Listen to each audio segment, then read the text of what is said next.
দেখুন, কোর্টে গিয়ে বিরোধীদেরকে মিটিং মিছিল বা যে ধরনের ইনসিডেন্ট যেখানে হচ্ছে সেই জায়গায় পৌঁছাতে হচ্ছে। মানে বিরোধীদেরকে এনতান প্রকারে আটকাতে হবে। আপনারা জানেন 144 ভাঙড়ে পঞ্চায়েত ইলেকশনের পরে তখন 144 ছিল, এখন 163 হয়ে গিয়েছে। তখন 144 ছিল, আটকানো হয়েছিল। আমি বিধায়ক, আমাকে আমাদের বিধানসভায় ঢুকতে দেওয়া হচ্ছিল না। যখন আমি কোর্টে এসেছিলাম তখন কোর্টে এসে বলছে 144 আমরা তুলে নিয়েছি। এটা সরকার চলছে, এটা সার্কাস চলছে। বিরোধীরা যত যাবে তত সত্য উদ্ঘাটন হবে। তবে কেউ যদি নাটক করে, সেটাকে যদি মিসলিড করে, সেটা তার মানে রাজনীতির জন্য দুর্ভাগ্য। কিন্তু এটাই আমি আশা করব যে রাজ্যে বা দেশে, আমাদের দেশে বা আমাদের রাজ্য বলি, বিরোধী যত শক্তিশালী হবে, বিরোধী যত ভোকাল হবে, ডেমোক্রেসি ততটাই স্ট্রং হবে, ততটাই সুরক্ষিত থাকবে। মানবিকতাহীন, হৃদয়বৃত্তিহীন বাংলার এই মুখ্যমন্ত্রীকে দেখে আমি অবাক হলাম। কুমিরের অশ্রু ঝরাতে পটু বাংলার মুখ্যমন্ত্রী মমতা ব্যানার্জি, তার সময় হলো না নাজিরাবাদ যাওয়ার, তার সময় হলো না সেই সমস্ত পরিবারের কাছে গিয়ে তাদের সান্ত্বনা দেওয়ার।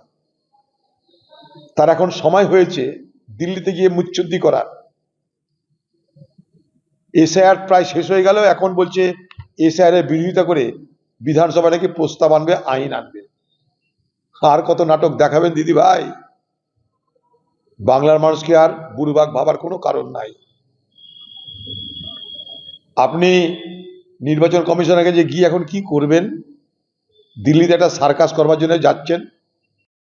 একদিকে শুভেন্দু অধিকারীর নেতৃত্বে বিজেপির বিধায়কেরা আজকে ঘটনাস্থলে গেলেন, শুট চালালেন রাজ্য প্রশাসনের ভূমিকা নিয়ে। আর অন্যদিকে আজকে প্রতিবাদে পথে নামল কংগ্রেসও। ধর্মতলায় আজকে বিক্ষোভ দেখালেন কংগ্রেসের কর্মী সমর্থকেরা। নাজিরাবাদের জোড়া গুদামে ভয়াবহ অগ্নিকাণ্ড এবং সেই অগ্নিকাণ্ডের ঘটনায় মৃত্যু মিছিল, তারই প্রতিবাদ পশ্চিমবঙ্গ যুব কংগ্রেস কমিটি। আমরা দেখতে পাওয়া যাচ্ছে ধর্মতলা মোড়ে বিক্ষোভ দেখাচ্ছেন পশ্চিমবঙ্গ যুব কংগ্রেস কমিটি। তারা যেটা দাবি করছেন, তারা যেটা বলছেন যে এই ঘটনায় যারা প্রকৃত দোষী তাদের শাস্তি দিতে হবে এবং দমকল মন্ত্রী সুজিত বসুর তারা পদত্যাগ দাবি করছেন এই বিক্ষোভ থেকে। এবং আমরা দেখলাম কিছুক্ষণ আগেই এই ধর্মতলা মোড় 10 মিনিটের জন্য তারা পথ অবরোধ করেন এবং এখানে যারা রয়েছেন কংগ্রেসের যারা কর্মী সমর্থক, তাদের হাতে যে প্ল্যাকার্ড পোস্টার দেখতে পাওয়া যাচ্ছে, যে সেখানে দেখতেই পাওয়া যাচ্ছে তারা লিখে নিয়ে এসছেন যে আনন্দপুরের শোক, দোষীদের শাস্তি হোক এবং এই পুকুর বুঝিয়ে গোডাউন, কত টাকায় লাইসেন্স, এভাবেই তারা প্রতিবাদ জানাচ্ছেন ধর্মতলা মোড়ে।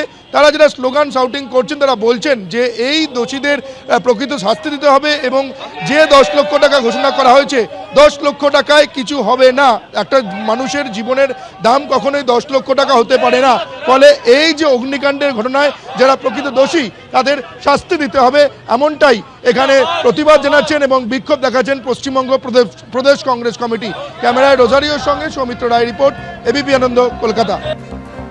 আনন্দপুর কাণ্ডের প্রতিবাদে কাল বিজেপির মিছিলে অনুমতি দিল কলকাতা হাইকোর্ট। গড়িয়া শীতলা মন্দির বা ব্রিজি স্টেশনের কাছ থেকে মিছিল শুরু করতে পারবে বিজেপি। নরেন্দ্রপুর থানা পর্যন্ত মিছিলের অনুমতি দেওয়া হয়েছে। সকাল 11টা থেকে দুপুর 3:30 পর্যন্ত মিছিল করা যাবে বলে অনুমতি দিয়েছেন বিচারপতি শুভ্রা ঘোষ। থানার 200 মিটার আগে পর্যন্ত যাওয়া যাবে বলে কলকাতা হাইকোর্টের নির্দেশ। 5 জনের প্রতিনিধি দল থানায় গিয়ে ডেপুটেশন জমা দিতে পারবেন, জানিয়েছে কলকাতা হাইকোর্ট।